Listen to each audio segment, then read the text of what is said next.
Welcome back, everybody. I know the stock market's down today. A lot of people are showing a lot of unrealized losses. Hopefully, you don't have to realize those because you kept room on your margin in order to not have to manage them yet. But I thought this would be a good opportunity to review some risk management strategies, what you can do, how you should be deploying your buying power during different times of volatility. Uh, if you're getting close to a margin call, how might you decide which positions to close? As well as how to actually roll a position, or at least why it works, so that you know and feel more confident doing it tomorrow if you need to. So first off, I've talked about this before. The VIX chart basically, as implied volatility increases, you want to deploy more of your capital so that you can sell that juicy premium and collect it. And unfortunately, if you're over deployed before VIX increases, then you might see your margin expand quickly, and you won't have buying power that you can use to take advantage of an increase in volatility. So the last couple of weeks, VIX has been hovering between like 15 and 17, which means that you should have been deploying about 25, maybe 28% of your buying power. And now the VIX is at 23, so maybe you should be deploying more about 33%. But if you're deploying 30% or 50% before now, then you might be up to like 70 or 80% margin used, which is kind of a scary situation. So just remember, trade small, keep ammunition in reserve so that you don't have to run into any issues with having to close stuff out that would probably be profitable just because you have to manage your margin maintenance. So this is just something to review. Tasty Trades talks about this all the time. Basically, it just lets you keep cash aside so that when implied volatility goes up, you can take advantage of it. You're not stuck in losing positions or having to panic close positions to not get margin called. Uh, Here's what the VIX has been doing. It jumped up to 2350-ish before. This, I think, was last week. Came back down. I think we're going to see a similar pattern this week. I think SPY might go down to, what is it, 456 or 452. And I'm thinking we might find support there and start bouncing up. As it comes back up, VIX will come down. So all that extra premium that's being injected into your option contracts will kind of disappear as that plays out. Hopefully tomorrow we don't have to like test 452. We can just start going back up on SPY, and all this will just look very green tomorrow. So here's what my account looks like today. A lot of red across the board for me. I don't think I have a single green position aside from some day trades I did on Tesla. But something you want to pay attention to is your maintenance and your net lick. As the market goes down, your positions will lose values unless you're in bearish positions. So your net lick would be racing down, while your margin maintenance might be racing up. And when those two meet, that's when you get your margin call. So hopefully you left a lot of room for that not to happen. Now I have portfolio margin, so my margin maintenance should increase slower than if you're on regular T.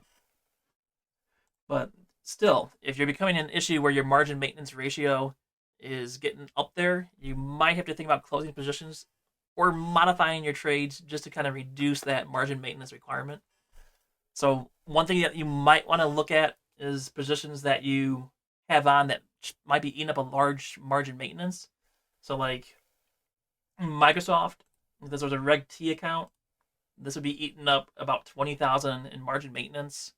But because it's portfolio margin, it's a lot smaller. I don't have a Reg T account to show you what I mean, but what you might want to do is look through your positions, determine how much margin maintenance those have, that those are taking up, and that might influence which positions that you need to close in order to reduce that margin maintenance and get your margin ratio back under control.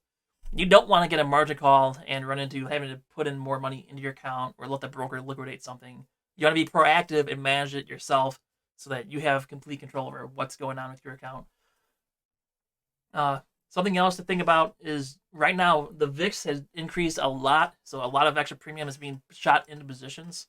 So just because you're down on a position doesn't mean that the trade that you made was wrong. You just have to be patient. Anything that's shot in from extrinsic value has to bleed to zero as it gets near expiration. So that's something to think about.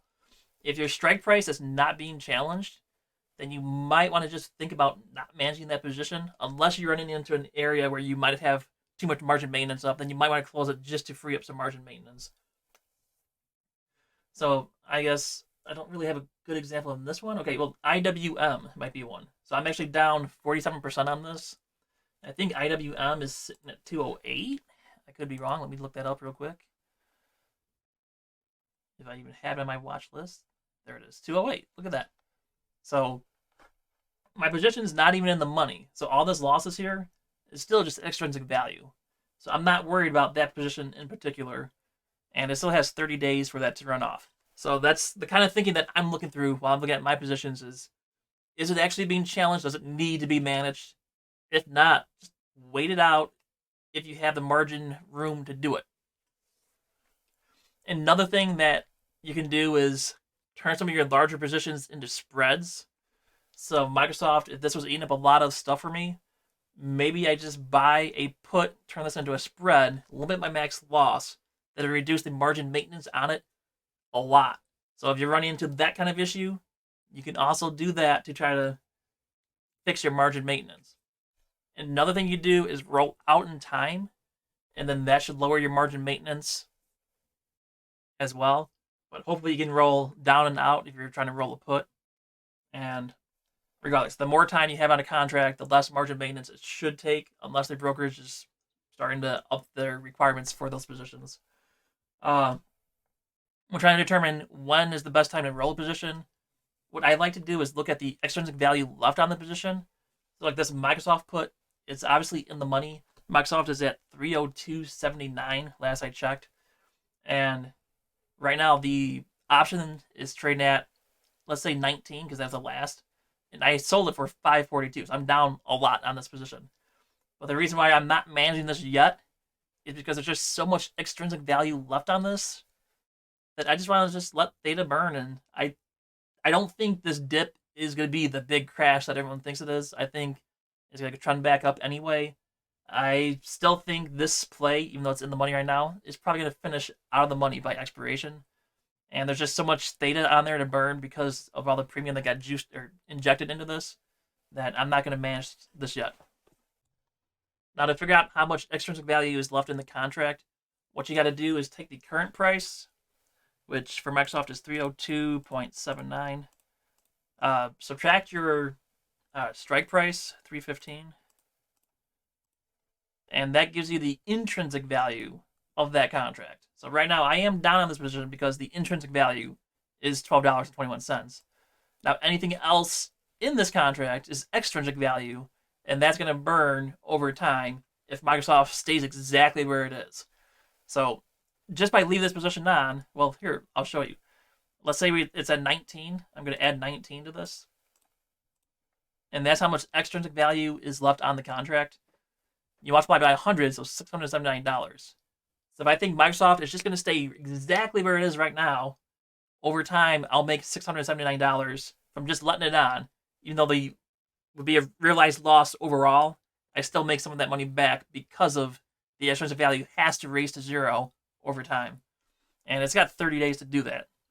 Now, some other columns that might help you quickly see that would be to add in your theta on this view. So you can see every day I should make $16 back on this position. That's the theta burn. And then the time value in interactive brokers is the estimated extrinsic value that's left on that contract. Now, this is actually different from what we just saw because it might be using the mid price or maybe more towards the bid price to calculate the 562. So that's why we see a little difference here. But you can see even the time value here shows $562 that needs to burn. Now, say I decide I did want to close this position, or roll this position, how would I do that? Well, first, I would buy to close this position. And let's just go ahead and say it cost me $19 to do because that was the last. So we're down $19 to do that. Then I would go to the option chain.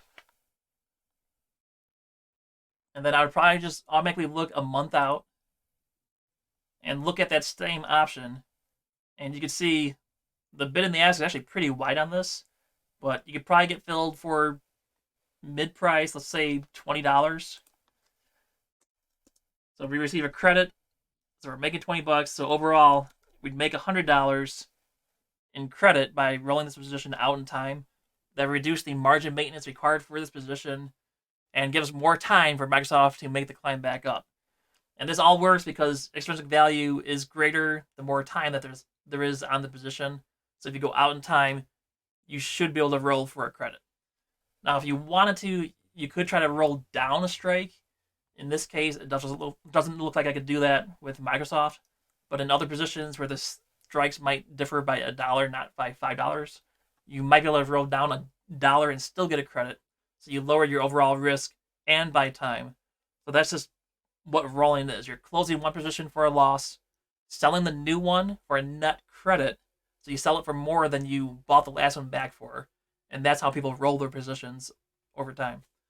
I hope you guys found this helpful. If you did, go ahead and share it. And let me know how you guys are doing in the comments below. If you have any questions, let me know that as well. I'd love to help if I can. Hope tomorrow is better for everyone, and good luck.